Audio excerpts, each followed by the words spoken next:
одоо шийдвэрлээд явж байна. За манай багтын эрх хүлээн авахчдыг товч хэрэгж. Монгол Улсын ерөнхий сайд төрийг хохирлог болгох ажлын хэсэг удаашралтай ажиллаж байгааг харууллаа. Ерөнхий сайдын захирамжаар 2025 оны 8 дугаар сарын 22-нд байгуулсан ажлын хэсэг өнгөрсөн хугацаанд 120 орчим тэрбум төгрөгийн өр төлбөр барагдуулжээ. Гэхдээ энэ нь нийт хоёр их найдын өр авлагатай харьцуулахад хангалтгүй байгааг ерөнхий сайд шүүмжиллээ. Гиг ажлын хэсгийн шууд оролцоотойгоор шийдвэрлсэн байна. Гэхдээ энэ хангалтгүй байна. Гол асуудал ингээ яриас сонсоод судлаад ахаар энэ assets management буюу хөрөнгийн менежментийн асуудал одоо хууль эрх зүйн зохицуулалтгүй шийдвэрлэх арга зам тодорхой бус. Энээс болоод төр иргэн ч гэсэн хохирч байна. Хөрөнгийн үнэлгээ тодорхой бус. Зах зээлийн үнэлгээ худалдан борлуулах, хохирол барагдуулах үйл ажиллагаа. Энийг зохицоор нь танай ажлын хэсэг одоо яг ажил дээр тулгарч байгаа бэрхшээлүүдээр үйлдүүлж энэ төслийг яаралтай босруулж байна. Энэ хуулийн төслүүд нь бэлэн байгаа юм байна. Яг энэтэй холбоотойгоор ч гэсэн энэ авилгалын хөрөнгийг хураах асуудлыг өмнөх засгийн газрын дүрэн баригдсан хуулийг яаралтайгаар хэлэлцүүлэх асуудлыг улсын хурлд хуулийн боломжийн хүрээнд хэлэлцүүлэх саналтай. Төрийн хохирлог болох хөрөнгө хураах ажиллагааг зохицох шийдэлтэй болох. Цоошны өөрчлөлт хийхгүй бол энэ шүүхийн шийдвэрч барагддаггүй, иргэдийн хохирч барагддаггүй, төрийн хохирч барагддаггүй юм байлгүй үсэ.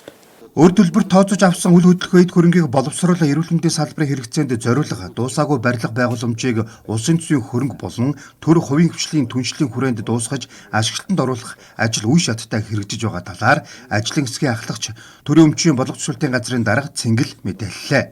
Капитал банк, үндэсний хөрөнгө оруулалтын банк, Чингис хаан банк зэрэг одоо банкудад Монгол Улсын хөгжлийн банкуд байгаа. Энэ одоо чанаргүй зээл буюу энэ байдлыг судалгаа гаргасан. За энэ дээр тухайлбал одоо капитал банк дээр бол нийт дүнгээрээ 173.3 тэрбум төгрөг, үндэсний хөрөнгө оруулалтын банк дээр нийт дүнгээрээ 59 тэрбум, Чингис хаан банк дээр 250. За ингээд энэ гурван банкны дүн нийлээд 482.148 тэрбум төгрөгийн одоо ийм асуудлуудыг шийдвэрлэх шаардлагатай гэдэг бол судалгаа гарсан. За энэ бол нийт 18 байгууллагын ийм одоо нэр бүхий 18 байгууллагын энэ 482 тэрбум төгрөгийн одоо судалгаа гарсан. Хоёр үйл хөдлөх хөрөнгө 6.5 тэрбум төгрөгөөр яг энэ ажлын хэсгийн ажлын хүрээнд шилжүүлсэн. Энэ хоёр үйл хөдлөх хөрөнгийг шилжүүлэхэд бол бас нийслэлийн энэ ажлын хэсэгт орсон нийслэлийн төлөөлөл тэгээд шүүхийн шийдвэр үүсгэгч нар ингээ хамтарч ажиллаад үр дүнд хүрсэн.